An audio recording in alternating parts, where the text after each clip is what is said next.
Good afternoon, I'm Wendy Petrie and this is your afternoon news fix for Monday, the 2nd of September. The government's earmarked some $33 billion for road maintenance, new cycleways and the rail network through its National Land Transport Program. It includes a record $5.5 billion set aside specifically for pothole prevention on state highways and local roads.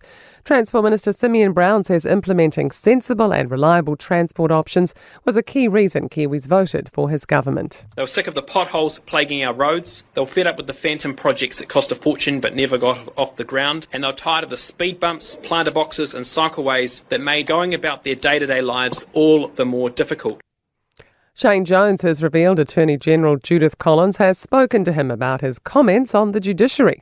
The New Zealand First MP has come under fire for calling a High Court judge a communist and claiming some judicial decisions had elements of totalitarianism. Jones says Collins has sent him a clear message that comments about judges don't reflect well on Cabinet. He says Collins sought to school him on the principles of mutual respect. To make remarks about the personality of a judge or the judge's history, which was reported from a meeting, is treacherous territory for a minister to be on.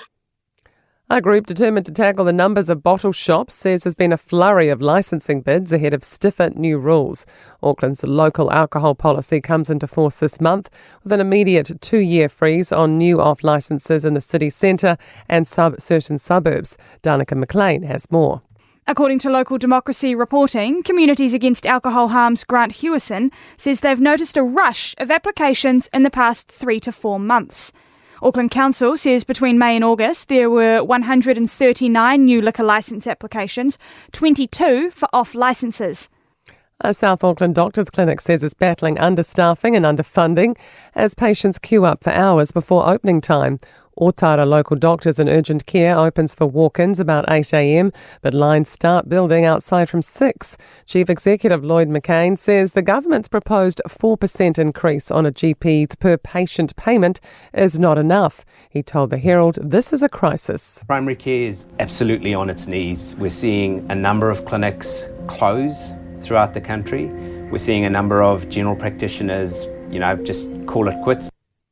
Sea Lords considering turning fish waste into organic fertiliser and pet food. The government's putting $2 million into the program over 4 years. General Manager Stu Yortson says they'll look at developing commercial fertilisers to replace synthetics.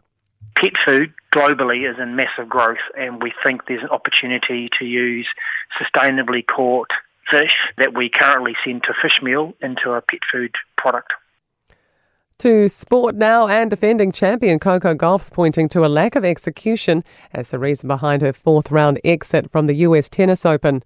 Another record in the storied career of Kiwi IndyCar driver Scott Dixon. The 6-time champion's second-place finish in Race 2 at the Milwaukee Mile was his 142nd podium finish, moving him past Mario Andretti and for the most in series history. And retiring Warriors playmaker Shaun Johnson is planning to launch a mentoring program for the next generation of rugby league players, saying after he takes a long-awaited break.